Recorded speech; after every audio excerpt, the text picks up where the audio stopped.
ఎడారిలో సెలయేర్లు. జూలై 5. దానిని ఆకర్షించి అరణ్యములోనికి కొనిపోయి దానికి ద్రాక్ష చెట్లు నెత్తును. హోషేయ 2:14-15.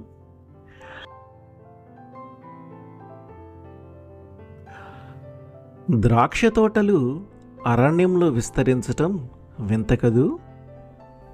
ఆత్మలో సంపన్నమవటానికి అరణ్యంలోనే వెతకాలేమో. అరణ్యం ఒంటరి ప్రదేశం, దానిలో నుంచి దారులు కనపడవు. అంతేకాదు, ఆకోరు లోయ ఎంతో శ్రమల లోయ. దాన్ని నిరీక్షణ ద్వారం అంటున్నాడు. అప్పుడామె తన యవ్వన కాలంలో లాగా పాటలు పాడుతుందంట.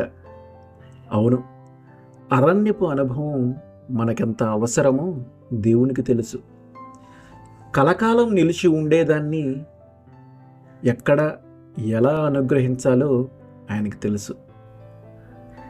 ఆత్మ విగ్రహారాధనలో మునిగి తిరుగుబాటు స్వభావంతో దేవుణ్ణి మర్చిపోయింది.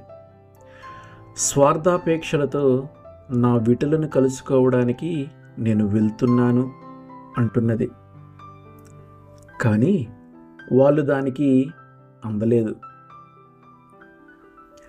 అది దిక్కులేనిదై దారి తెన్ను లేక తిరుగుతున్నది. అయితే దేవుడు అంటున్నాడు, నేను దాన్ని ఆకర్షిస్తాను, ప్రేమగా మాట్లాడుతాను, అరణ్యంలోకి దాన్ని వెంటబెట్టుకుపోతాను. మన దేవుడు ఎంత ప్రేమ గలవాడు. దేవుని సెలయేళ్ళు ఎక్కడ దాగి ఉంటాయో మనకు తెలియదు.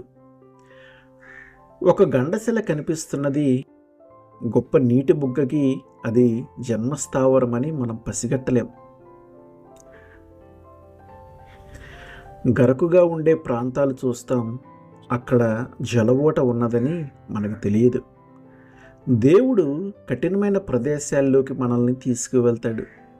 అక్కడికి చేరాక మనం గమనిస్తాం, అది సతతము ఊరే నీటి ఊటలున్న ప్రాంతమని. ఆమేన్.